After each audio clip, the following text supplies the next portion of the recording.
Let's bring in Congressman Adam Schiff of California, a candidate for United States Senate and a former member of the January 6th Select Committee. Hopefully you were able to hear Michael Isikoff, great journalism there. But are you concerned, Congressman, from a national security perspective, that Donald Trump, who is desperate for money and who needs to be president in order to make the cases against him, the federal cases, go away, is turning to Manafort again? Absolutely. And, let's remember that during that 2016 campaign, while Manafort is the chair of the campaign, he's secretly meeting with this Russian intelligence officer or operative, Konstantin Kilimnik, as you were discussing, giving them internal campaign polling information. This is the same Russian intelligence that is hacking and dumping the DNC documents, that is, working with a troll farm in St. Petersburg to try to, essentially run a covert social media campaign for Donald Trump. So he is effectively the liaison between the Trump campaign and Russian intelligence. And as part of that relationship, he's also involved in a pro-Russian plan for eastern Ukraine. What could there possibly be to worry about in having someone like that brought into a presidential campaign again? Not to mention the fact that he was tried and convicted of various fraudulent activities, including those around not registering as a foreign agent, involved with trying to intimidate other witnesses.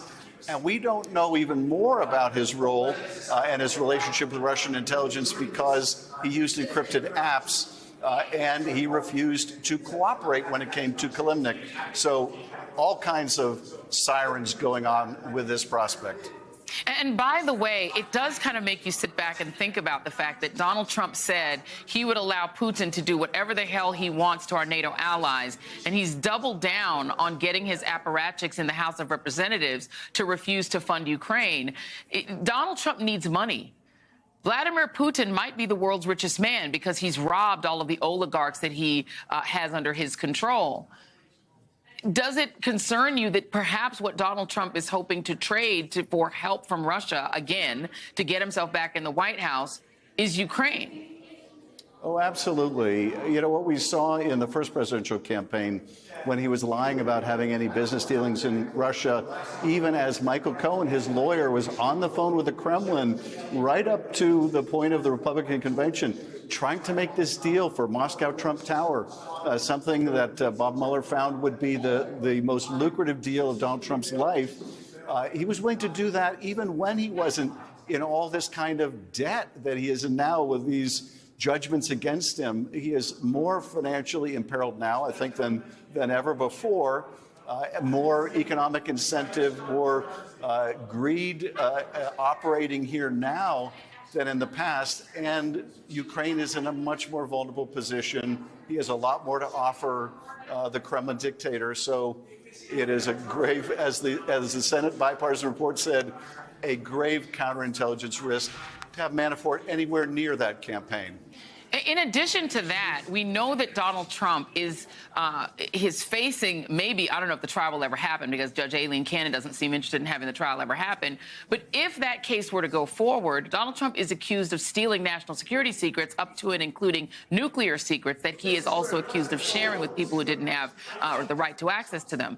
How would we even find out if Donald Trump decided that that is something that might be something that's useful for Manafort to broker around the world? I'm just trying to use my lurid imagination with Donald Trump, which I think we sometimes have failed to do. Well, it doesn't really require that lurid of an imagination. It just requires recollection. You'll recall in his meeting with Putin when he essentially banished everyone out of the room. He didn't want witnesses to his conversation with Putin.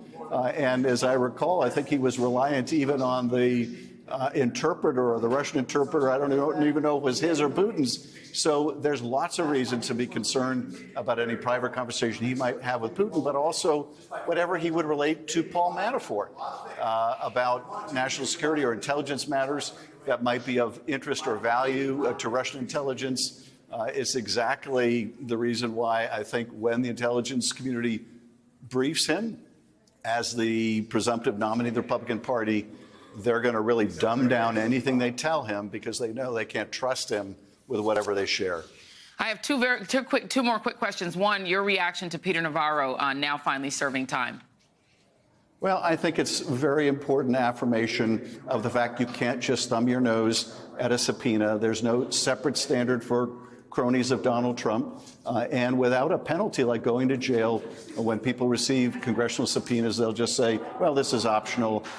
Now, I think a congressional subpoena has real teeth, and that's vitally important for our oversight role.